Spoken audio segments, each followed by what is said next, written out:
Vous écoutez le podcast de So Sweet Planet. Je suis Anne Greff et je vous propose des rencontres autour des thèmes des droits humains, de la culture et de l'environnement.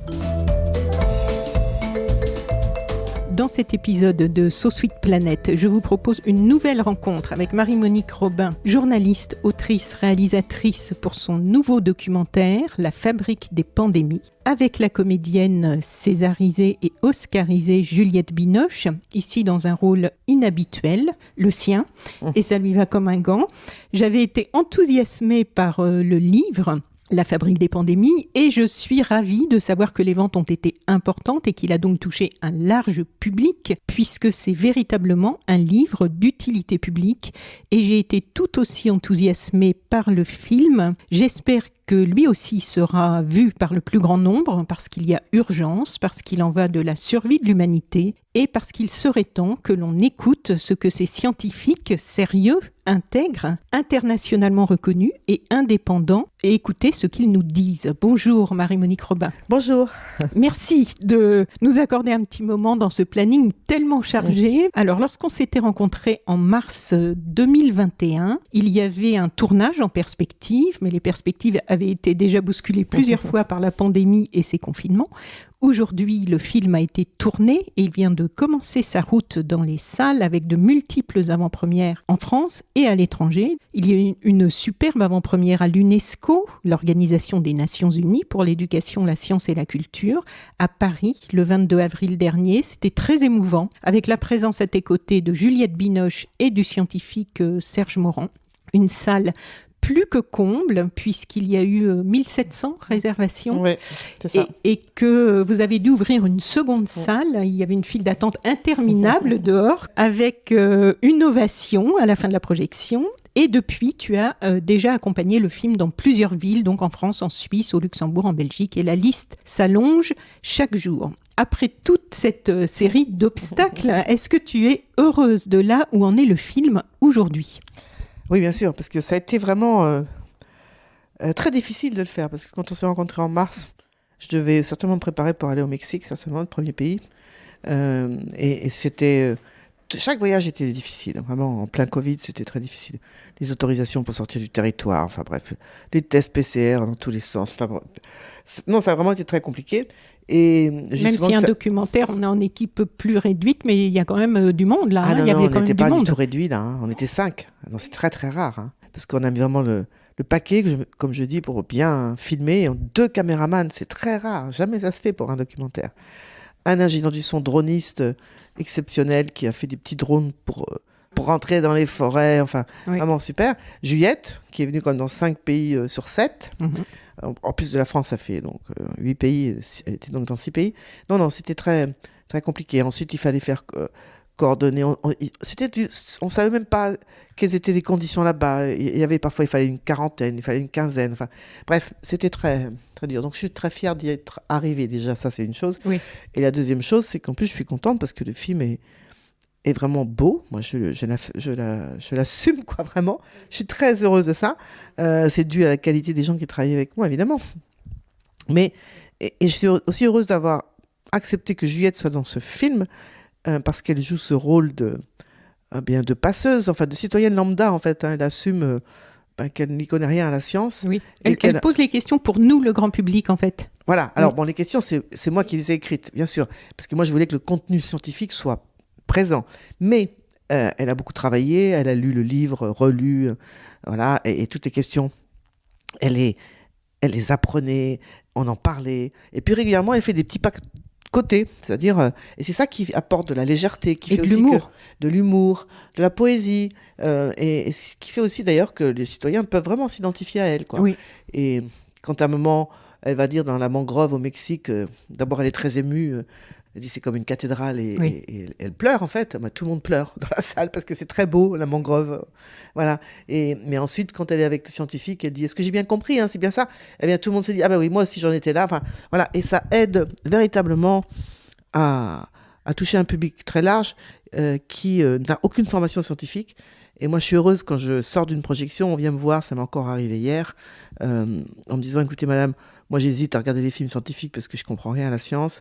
Et là, je suis sortie moins bête. Et moi, ça me fait plaisir quand on me dit ça. Parce que je me suis dit, ben voilà, j'ai réussi mon boulot, quoi. C'est ça. Ouais. Et effectivement, c'est instructif. On en sort enrichi. Déjà, on comprend ce mécanisme, parce qu'il y a vraiment un message quand même tout au long de ce film, qui était le message du livre aussi. Et alors, on va reparler un petit peu quand même du tournage en lui-même, parce qu'habituellement, le film sort en premier et le livre après. Mais cette fois-ci, à cause de la pandémie et de ses multiples confinements, donc tu as écrit et sorti le livre en premier et tu as pu ensuite partir tourner. Est-ce que c'était la première fois que ça se passait dans cet ordre ? Oui. Alors d'habitude, je fais le film, j'écris le livre et tout sort en même temps, le même jour.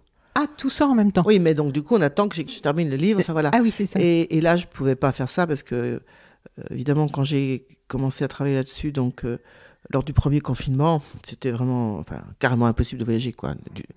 Donc, on a décidé avec l'éditeur que le livre sorte d'abord et de faire le film ensuite. Voilà. Donc, mais c'est la première fois que ça m'arrive. D'ailleurs, au début, je ne pensais même pas que je pourrais faire ça parce que je m'étais dit, moi, j'aime bien, quand j'écris les livres, m'inspirer de ce que j'ai vu sur le terrain. Mais en fait, ça marchait aussi parce que c'était autre chose, mais ça marchait. Voilà. L'autre nouveauté, donc, c'est que ce n'est pas toi que l'on voit dans le film, mais Juliette Binoche, donc tu viens d'en parler. C'est elle, au début, qui tenait à participer à ce film, d'après ce que tu as déjà raconté plusieurs fois, puisque le film est déjà sorti, il y a eu pas mal d'interviews, et donc j'ai entendu que, en fait, au départ, elle était présidente d'un festival d'environnement, je crois. Elle t'a demandé de participer dans le jury. C'est ça. Tu lui as parlé de ton projet de film, et elle voulait participer, et toi, tu n'étais pas tellement convaincue au départ. Non, parce que d'abord, je me suis dit comment on va faire pour qu'elle voyage avec nous. Enfin, déjà, ça me paraissait très compliqué. Sa disponibilité. Les conditions de tournage qui sont très difficiles. Hein. Oui. Tu arrives en Guyane et hop, dès le lendemain, tu es en Amazonie et tu dors dans un hamac, quoi. Oui, on a vu les photos sur vos différents réseaux sociaux de votre escapade au fin fond de la jungle. Voilà, c'est ça. Donc voilà. Et elle a beaucoup insisté. Et on m'a dit, si on y arrivera, on y arrivera. Et donc, moi, j'ai donc fait ce pari avec David, mon producteur, de se dire, ça se tente. Oui. Dans l'idée, donc, effectivement, elle sert de passeuse, quoi, entre le grand public et les scientifiques. Et sa présence dans les tournages faisait aussi, comme les scientifiques savaient qu'elle ne connaissait rien à la science, eh bien, ça les contraignait aussi à faire un effort de pédagogie encore plus grand. Et tu l'avais prévenu que les conditions de tournage n'allaient pas être les mêmes que sur les grosses productions de long métrage, et ça lui a pas fait peur. En tout cas, l'UNESCO, elle avait pas l'air traumatisée, elle avait plutôt l'air contente. Non, elle s'est bien adaptée, disons. Oui. Voilà. Donc vous avez tourné dans combien de pays et quels pays ? Alors dans 8 pays, la France donc comprise. Hein. Oui. Sinon, Mexique, Guyane, Gabon, États-Unis, Thaïlande, Kenya, Madagascar, voilà. Et donc forcément dans le film, il y a moins de scientifiques que dans le livre. Comment est-ce que tu les as choisis, les pays et les scientifiques que vous êtes allés rencontrer ? Là, il fallait faire un casting, comme on dit dans mon... Oui. Et donc, à la fois avec l'idée de couvrir tout le message central du livre, qui était comment la biodiversité protège la santé et comment les scientifiques l'ont montré sur le terrain. Ensuite, il fallait différents continents. J'aurais aimé plus de parité homme-femme, mais ça, c'était plus difficile parce qu'il y a plus d'hommes que de femmes, donc je n'ai pas inventé les... Enfin, voilà. Et il fallait donc qu'ils soient complémentaires dans la démonstration. Donc, cet ensemble de critères a fait que je me suis arrêtée sur... en tout, il y a 14 scientifiques dans le film. Oui. Moi, ce que j'ai apprécié, c'est justement la diversité qui était représentée, puisqu'il y a aussi bien des laboratoires au Mexique qu'au Gabon. Et c'est rare, en fait, que l'on voit ces scientifiques-là. Et ça nous permet, en plus, de découvrir qu'ils disent vraiment tous la même chose, quoi. Voilà, c'est ça. Et c'est ça, d'ailleurs, qui touche beaucoup les scientifiques du film, comme Serge Morand. Il l'a dit, d'ailleurs, à l'UNESCO.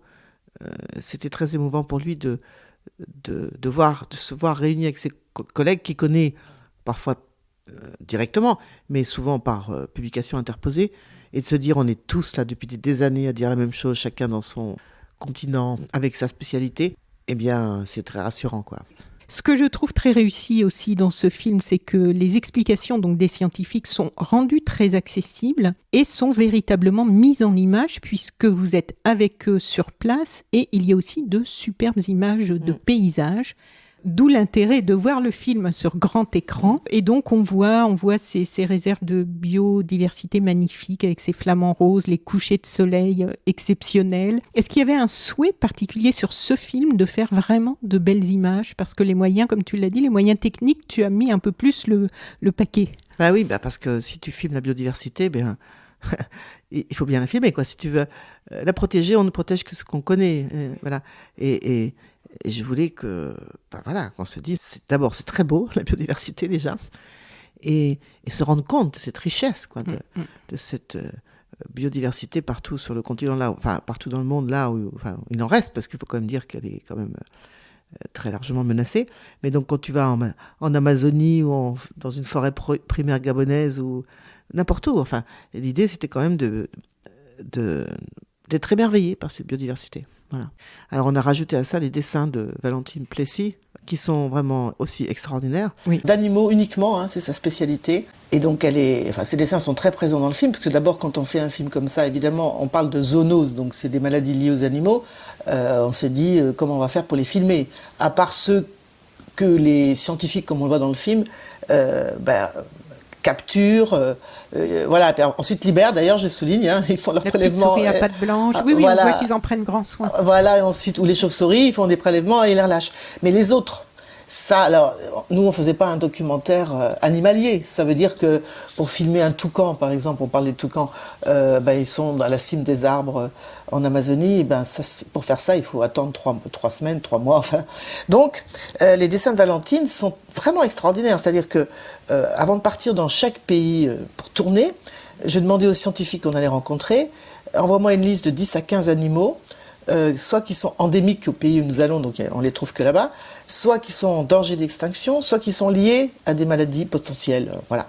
Et avec les noms en latin, parce qu'évidemment, on ne parle pas de chauve-souris dans ce cas-là, on parle de la pteropus, oui, c'est très précis. Ah bah oui, bien sûr. La famille des chauves-souris, c'est 1400 espèces pour un scientifique, voilà. Et d'ailleurs, on le voit bien avec les dessins, elles ne se ressemblent pas du tout. C'est extraordinaire comme elles sont différentes.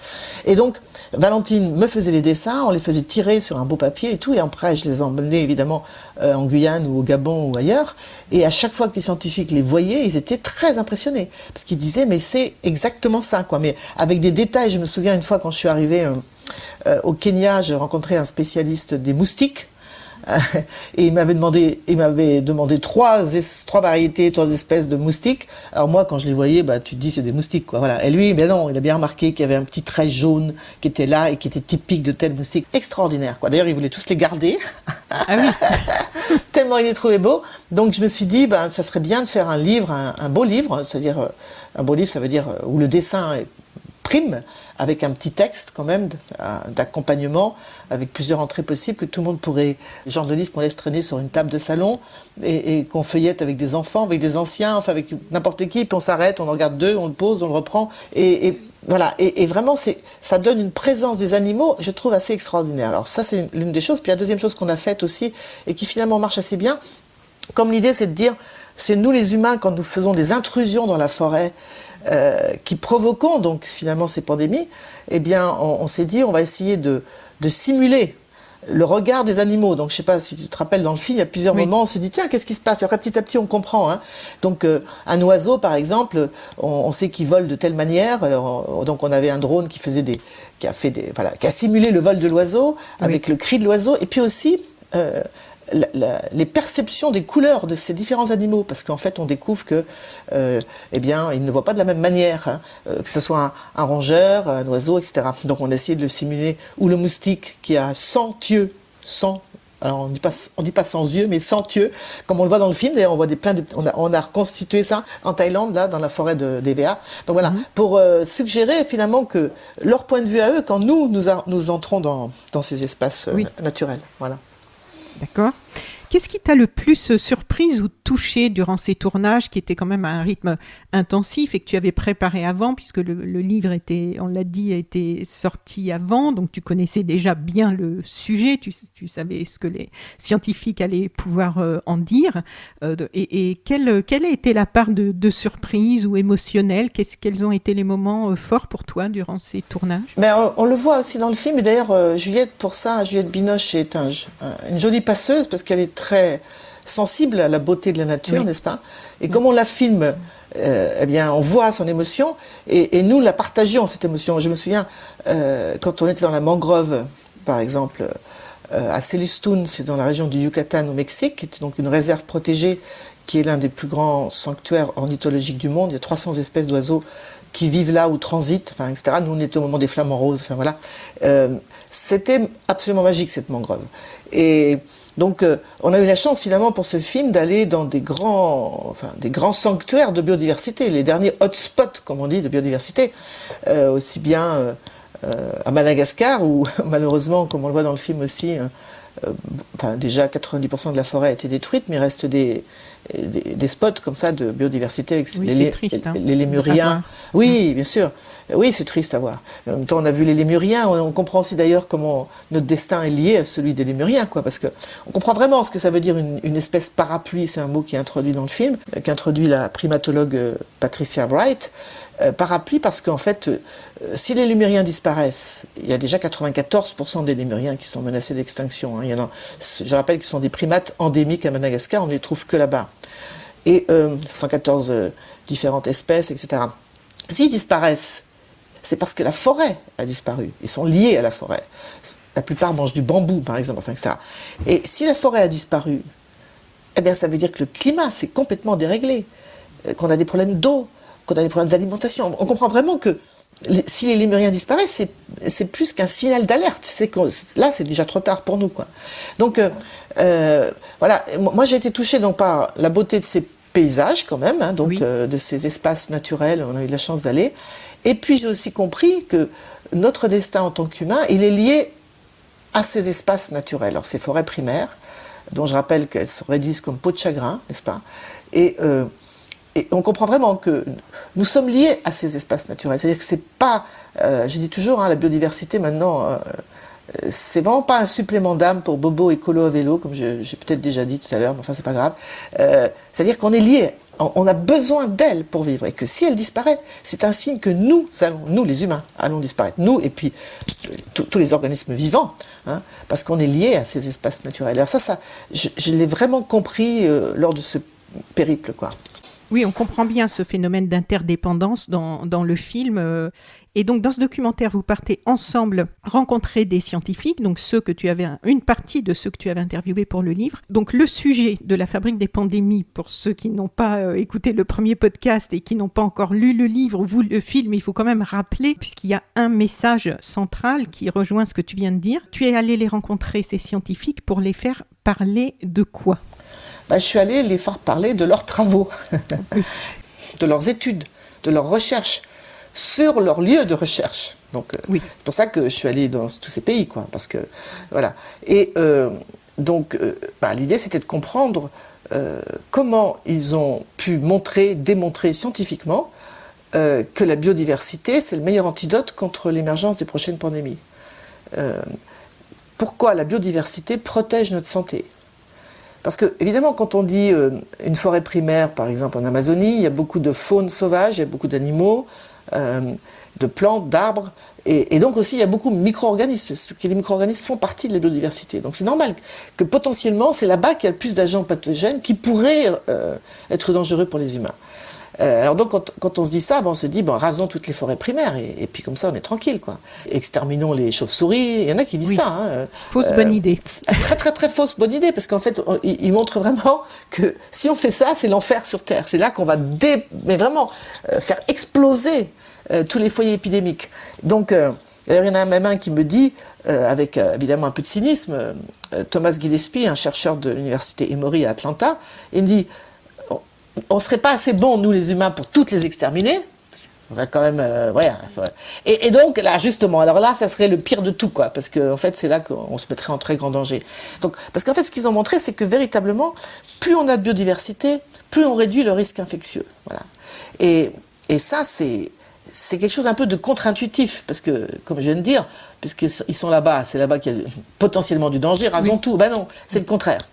Donc voilà, alors, ce qui montre ça, très bien, ce sont les travaux de Richard Osfeld et Felicia Kissing, qui sont deux biologistes et écologues de la santé, américains qui sont aussi mari et femme. Je dis ça parce qu'ils travaillent vraiment depuis 30 ans ensemble, vraiment. Oui, on voit bien leur complicité. Bah oui, et très intellectuellement d'ailleurs très riche, parce que c'est vraiment un couple assez extraordinaire, qui travaille depuis 30 ans sur la maladie de Lyme.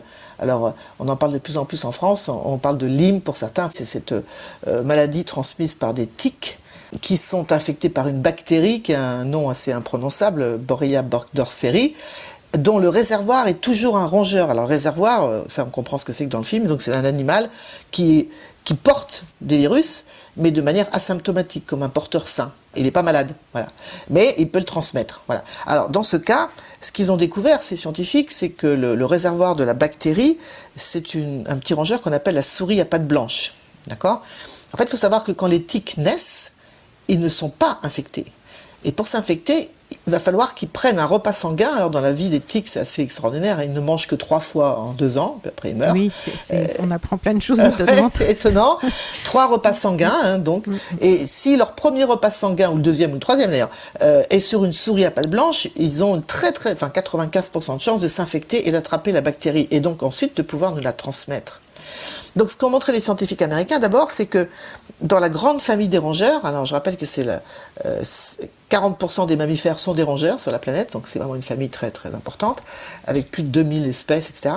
Et il y a 2 catégories en fait. Il y a ceux qu'on appelle les spécialistes, ce sont des rongeurs qui sont liés à des niches écologiques, qui ne mangent qu'un certain type d'aliments, un certain type de graines, alors dans la mangrove où nous étions au Mexique, par exemple, le chercheur avec qui nous étions nous en a présenté un, il ne mange qu'un certain type de graines et d'arbres qui sont dans les palétuviers. Donc s'il n'y a plus de palétuviers, ben, ce rongeur-là, il disparaît, parce qu'il ne mange pas autre chose. Voilà. Et puis, il y a les généralistes. Alors tout le contraire, les généralistes, comme leur nom l'indique, ben, ils peuvent manger n'importe quoi. Si vous rasez une forêt et que vous mettez à la place du soja transgénique, comme c'est vraiment ce que j'ai déjà filmé dans d'autres films en Amérique latine, eh bien ils mangeront le soja, vous voyez ? Oui, ils s'adaptent. Ils s'adaptent. Eh bien, ce sont d'abord les généralistes, et ça c'est toute une histoire dans la grande évolution, bon, on ne va pas rentrer dans le détail, parce qu'il y a encore des questions auxquelles les scientifiques n'ont pas répondu, justement. Enfin, en tout cas, ce qu'on sait, c'est que ces généralistes, comme ils ont une grande capacité d'adaptation, c'est ça aussi qui fait qu'ils peuvent être porteurs de plein de virus sans tomber malade, pour faire simple. Voilà, ça c'est la première chose. Et les scientifiques américains, donc, ils ont aussi montré que quand on fragmente une forêt, fragmenter, ça veut dire, comme j'ai vu dans l'État de New York, c'est-à-dire quand vous êtes sur la route, la highway, vous dites « Oh, il y a des arbres partout, c'est magnifique, c'est une forêt ». Mais quand vous prenez un drone, vous survolez et vous voyez que ce sont des fragments de forêt. Oui, il y a des routes, trous partout. Il y a des trous partout, voilà, c'est ça. Et en fait, quand vous fragmentez une forêt, première chose, les prédateurs vont partir parce qu'ils n'ont plus assez d'espace pour vivre. Alors c'est par exemple les renards. Alors c'est très important parce qu'en France, on mène une campagne d'extermination des renards absolument terrible. Et en fait, on comprend qu'on a besoin des renards. Parce que ces renards, d'abord, ils ne sont pas compétents. C'est le mot qui est utilisé par les scientifiques. C'est-à-dire, ils ne portent pas la bactérie de Lyme. Même s'ils sont piqués par une tique infectée, ils ne la garderont pas, la bactérie. Donc, ils ne sont pas en danger, n'est-ce pas ? C'est-à-dire qu'une tique qui ne peut pas s'infecter sur un renard. Et deuxièmement, ces renards, ils mangent beaucoup de petits rongeurs, notamment les souris à pattes blanches, vous voyez ? Oui.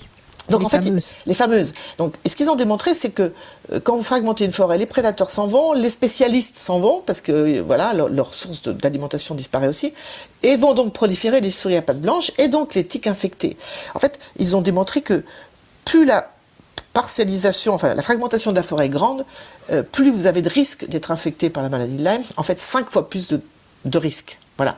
Donc on voit bien comment, vous voyez, la biodiversité protège, parce que pour faire court aussi, une tique qui attend sur une brindille que passe un animal pour faire son repas sanguin, ça peut être un oiseau, ça peut être un écureuil, ça peut être un opossum, ça peut être une souris à pattes blanches, elle ne va pas choisir, elle va mordre ce qui passe. Donc si vous avez une grande diversité autour d'elle, eh bien la probabilité qu'elle soit infectée par la bactérie de Lyme est évidemment réduite. Mais si vous avez créé des conditions pour que la souris généraliste, la souris à pattes blanches, prolifère, eh bien évidemment que le risque est beaucoup plus important. Et c'est ce qu'on appelle l'effet dilution. Et ça a été démontré depuis les travaux de Félicia et de Richard pour plein de maladies différentes. On le voit dans le film pour un autre type de maladie. On voit comment les monocultures de maïs, par exemple, aux États-Unis, sont à l'origine de l'émergence d'une nouvelle maladie qui est devenue panaméricaine, c'est-à-dire qu'on la retrouve un peu partout en Amérique latine, évidemment, parce qu'il y a beaucoup de monocultures, de soja, de maïs, etc., qui sont les maladies à hantavirus. voilà, qui provoquent des maladies très sérieuses, pulmonaires, on peut en mourir, 40% de morts, etc. Et donc voilà, la biodiversité, eh bien, elle permet de diluer le risque. Donc en fait, quand on pense en général à la biodiversité, et particulièrement aux forêts primaires, on se dit, on parle de services écosystémiques rendus par ces forêts. Alors on pense, elles captent du carbone évidemment à travers les arbres, elles filtrent l'eau quand il pleut beaucoup, alors évidemment dans les forêts tropicales, qu'elles restituent dans les fleuves. Elle filtre aussi les polluants de l'air, etc. Mais on ne pense jamais à un autre service écosystémique qui est la régulation des maladies. Elle régule les maladies. Et ça, c'est au cœur du film et du livre, l'effet dilution. Où on voit d'ailleurs, on comprend que effectivement tout est lié, y compris nos problèmes actuels de réchauffement climatique. Bien sûr. Ces fameuses forêts, il serait temps qu'on pense à en prendre soin. Et alors, ces scientifiques, donc à différents endroits de la planète, arrivent aux mêmes conclusions. C'est ça qui est vraiment fort dans le film. Nous avons une responsabilité dans l'émergence des nouvelles pandémies. Et à l'origine de ces nouvelles pandémies, on trouve des causes comme la déforestation ou l'élevage intensif, entre autres. Et l'on voit clairement dans le film que tout est lié. Les scientifiques disent tous que l'urgence est dans la gestion des causes. C'est à la fois donc très inquiétant parce que l'ampleur de ce qu'il faut changer semble énorme, mais c'est aussi encourageant parce que si les responsables politiques et les multinationales s'attellent vraiment à travailler sur les causes, ce qui nous demande de revoir quand même beaucoup de choses, il est encore possible d'agir sur cette chute de la biodiversité et ses multiples conséquences. Mais il y a autre chose sur lesquelles ces scientifiques arrivent ensemble aux mêmes conclusions, c'est que les responsables politiques ne les écoutent pas, ou si peu, trop peu en tout cas. Or, pour changer la gestion des causes et donc ne pas arriver encore aux mêmes conséquences, c'est-à-dire à de nouvelles pandémies, il faudrait qu'on les écoute. La pandémie de Covid-19 a pourtant prouvé, validé l'exactitude des prévisions de ces scientifiques. Et en fait, ça, je trouve qu'on n'en a pas beaucoup entendu parler, que ça avait été prédit. Moi, je l'ai appris par ton livre et par le film. Et on se demande, mais qu'est-ce qu'il faut de plus pour qu'on les écoute ? Alors, est-ce que depuis le début que tu t'es lancé dans cette aventure de la fabrique des pandémies, est-ce que tu vois des choses évoluer un peu ? Alors, évoluer, tu sais, c'est pas aussi rapide que ça, donc c'est toujours... Pourtant, il y a urgence. Oui, il y a urgence. Alors, moi, je parle toujours de prise de conscience. Alors, déjà, du côté des citoyens, moi, je lâche... toute la tournée que je fais depuis la première avant-première à l'UNESCO, plus d'un mois, ça fait un mois et demi. Je vois que les citoyens sont très touchés, en fait, à la fois par la beauté du film et cette beauté de la biodiversité, et puis par le message et la cohérence du message. Et souvent, ils me disent, ça fait du bien parce que, comme on est dans un monde extrêmement incertain, où on ne comprend rien de ce qui nous arrive, en fait, eh bien, de voir une parole aussi claire des scientifiques, déjà, ça rassure, parce qu'on se dit, c'est pas une fatalité, s'il y a des causes, on peut agir, et ça, c'est quand même plus rassurant que de se dire, il va nous tomber un tas de trucs sur la figure et on pourra rien faire, voilà. Donc déjà, ça, c'est la première chose. Alors après, évidemment, moi, j'ai présenté le film à l'OMS depuis qu'on est allé à l'UNESCO. À Genève, c'était pas que l'OMS, mais c'était un Geneva Health Forum, où il y avait des représentants de l'OMS, les organisations de l'ONU, etc. Une autre projection organisée au Parlement européen. Là, je viens d'avoir une demande pour le ministère de la Santé. Je vais y aller, évidemment. Donc, l'idée, c'est que ce film circule le plus possible, et le livre qui va avec, évidemment aussi, pour que, on comprenne véritablement pourquoi il faut absolument élever la cause de la biodiversité au même niveau que celle du climat, parce qu'elles sont évidemment très liées, parce que ce sont les mêmes causes qui provoquent ces deux... C'est ça. Exactement les mêmes. Et donc, moi, je dis souvent, c'est d'ailleurs, je reprends une expression de Richard Osfeld, le biologiste américain, qui disait c'est du win-win, c'est du gagnant-gagnant. C'est-à-dire, si on prend les bonnes mesures, un exemple, on arrête d'importer du soja d'Amérique latine pour nourrir les cochons bretons, parce que c'est ça qui se passe, en fait, eh bien, ça sera bon pour, évidemment, la biodiversité, parce que moi, je l'ai filmé, c'est milliers d'hectares de soja transgénique en Argentine, au Paraguay et tout, pour ça, on a déforesté, n'est-ce pas ? Donc, ça sera bon pour, évidemment, la biodiversité, ça sera bon pour le climat, parce qu'évidemment, quand on déforeste ces forêts primaires très anciennes, etc., eh bien, on contribue au dérèglement climatique, et ça sera bon pour la santé globale. Donc voilà, donc ce sont des mesures, on peut faire d'une pierre trois coups. Il n'y a pas beaucoup de domaines où on peut faire ça, à condition d'avoir la volonté politique de s'affronter au lobbying qui continuent de vouloir importer du soja pour nourrir les cochons et les poulets des élevages intensifs. Et ça, il faut une volonté politique pour ça. Et il faut avoir cette vision holistique telle que c'est présenté dans le film, c'est-à-dire arrêter de séparer. Voilà, ça coûte moins cher de faire venir du soja plutôt que de développer des cultures de protéines végétales en France. Enfin, on va pas revenir sur toute l'histoire pour qu'on en arrive là, mais voilà. Oui. Et non, ben non, parce que la facture globale, elle est énorme. Et si on dérègle le climat, eh bien, la facture que nous aurons à payer en France, y compris, va être énorme. Hein. Mais il faut avoir cette vision à moyen terme, voire long terme, sortir du court terme. Et c'est ça le problème des politiques, c'est que prendre des mesures qui auront un impact dans 20 ans, eh ben, ils ont beaucoup de mal parce que souvent ils n'ont une vision qu'à court terme liée à leur mandat, à être élu, enfin, etc. etc. Ouais. Donc c'est pour ça que il faut bien réfléchir avant d'aller mettre son bulletin dans l'urne. Oui, sur quel avenir voulons-nous? C'est sûr. Et d'ailleurs, il y a ce fameux concept d'une seule santé planétaire qui est évoqué dans le documentaire et que je trouve vraiment qui donne de l'espoir, je trouve. Voilà, alors les gens qui travaillent là-dessus. C'est un concept qui est développé aujourd'hui par les Nations Unies, n'est-ce pas? Oui. Qui n'est pas nouveau en fait. Hein, oui. Je raconte plutôt en détail dans le livre hein, d'où ça vient. Donc l'idée en tout cas, c'est d'arrêter de séparer la santé des écosystèmes, la santé des animaux sauvages et domestiques, et la santé des humains. Parce qu'on est tous dans le même bateau. C'est dit dès le début du film d'ailleurs. C'est-à-dire qu'on ne peut plus séparer parce que nous sommes tous liés. On est tous interconnectés dans la grande chaîne du vivant. Et nous vivons tous dans cette maison commune qui est donc dans le pilier, c'est la biodiversité. Donc voilà. Donc ça veut dire avoir cette vision globale et holistique et sortir ce qu'on appelle les silos en fait, hein, où chacun est dans sa case, aussi bien dans le domaine de la recherche, c'est-à-dire les virologues qui ne travaillent que sur les virus. Alors évidemment, il faut continuer à avoir d'excellents virologues. C'est pas une question de remettre en cause l'excellence, hein, mais il faut encourager les projets pluridisciplinaires qui permettent d'avoir des connexions avec d'autres disciplines pour avoir cette vision globale, pour trouver des solutions adaptées aux défis qui sont les nôtres et qui ne sont vraiment, c'est pas rien quoi, vraiment. Enfin moi je veux insister là-dessus parce que ça fait quand même moi près de 40 ans que je voyage et ce dernier tour du monde pour ce film m'a vraiment fait comprendre à quel point l'urgence était absolue là. Voilà. Donc voilà, sortir des silos, c'est aussi dans les pratiques gouvernementales. Il faut que les ministères de la Santé, de l'Environnement, de l'Agriculture, tout le monde travaille ensemble. Et pour ça, on a besoin d'une grille écologique. C'est-à-dire, l'écologie, c'est la science des connexions. Vous voyez ? Et on a besoin de ça. Parce que sinon, on ne peut pas avoir cette vision holistique. Et si on n'a pas de vision holistique, on ne pourra pas s'en sortir, nous, l'humanité. Voilà.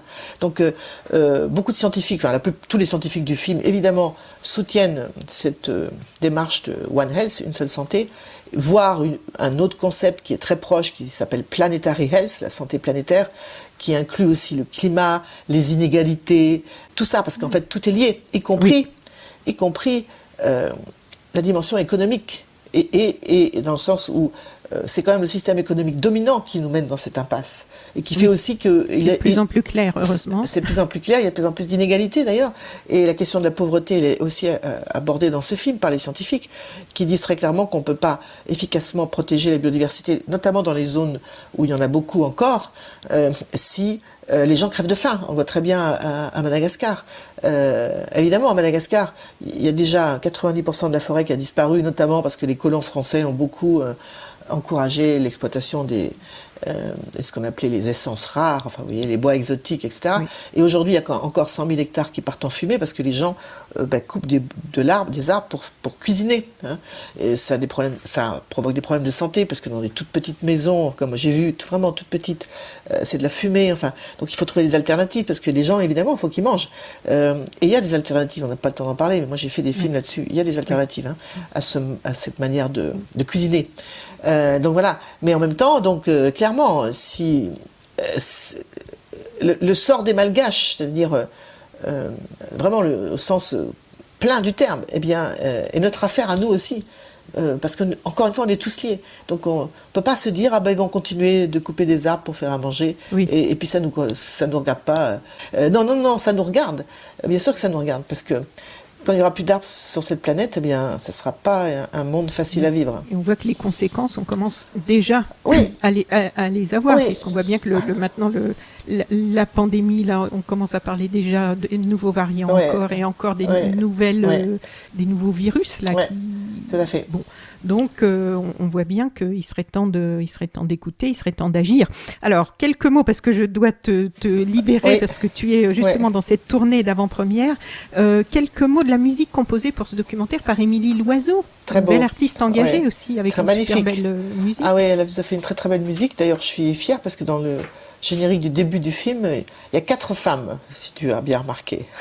Alors, J'ai pas fait attention. bah oui, je dois avouer. donc Juliette Binoche. Oui. Alors, dans l'ordre, hein, moi-même comme réalisatrice, ensuite Oui. Valentine qui fait les dessins et Émilie la musique.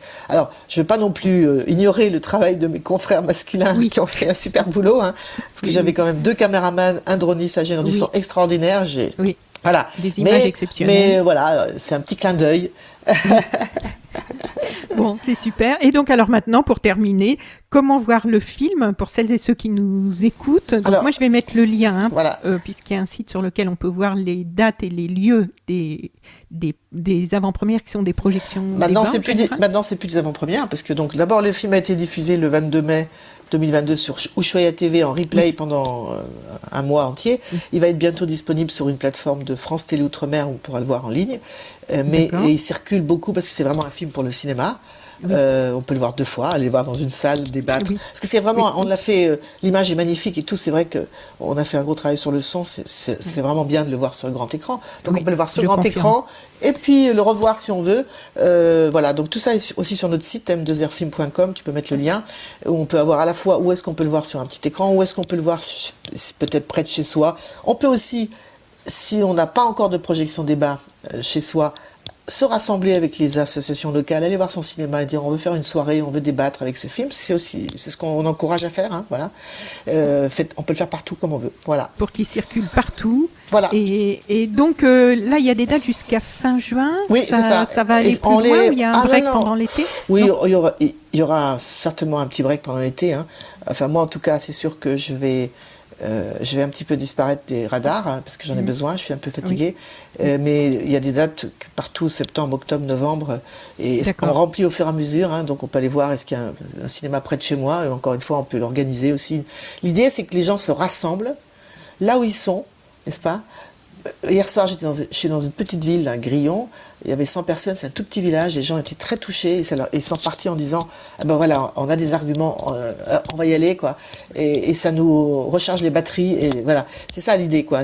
On se rassemble sur les territoires en faisant appel aux ressources locales, parce que moi, je peux pas aller partout. Hein. J'ai pas encore trouvé d'hologramme gratuit. Oui. Mais déjà, je vois que le rythme est très Ouais, très c'est pour ça. intensif quand même. Et puis moi Oui. j'ai confiance aussi. Bon, je vais accompagner le film, mais je peux pas être partout évidemment. Mais j'ai confiance à partout sur nos territoires. Il y a des gens qui font un travail extraordinaire pour l'environnement. Nous, on a plein de partenaires qui sont d'ailleurs associés au film. France Nature Environnement, c'est plein d'associations, les naturalistes, enfin la Ligue de protection des oiseaux, enfin tous ceux qui travaillent pour la protection de la biodiversité sur nos territoires peuvent être aussi des personnes qui ensuite répondent à des questions après, parce que voilà, c'est ça l'idée. Voilà. Très bien. Et je vais mettre aussi le lien dans le descriptif du podcast pour vous qui nous écoutez. Je vais mettre le lien vers la page Facebook que vous pouvez retrouver aussi de la Fabrique des Pandémies, qui vous permet de suivre un petit peu l'actualité, d'avoir des photos, des vidéos. On a pu suivre le tournage, donc on peut remonter le fil, Voilà. voir des vidéos avec Juliette Binoche quand vous étiez en pleine jungle C'est à ça. dormir dans les hamacs. Voilà, un grand merci, Merci. Marie-Monique, et très bonne continuation. Merci, À bientôt. merci Anne, au Au revoir. revoir. Vous pouvez retrouver So Sweet Planet sur Twitter, Facebook et Instagram. Et puis, autre information capitale, vous pouvez maintenant soutenir mon travail sur Patreon. So Sweet Planet est un média indépendant et autoproduit. J'ai besoin de votre soutien et je vous offre en plus pas mal de contenus exclusifs. Venez les découvrir. Je vous mets le lien vers Patreon dans le descriptif de ce podcast. À tout de suite.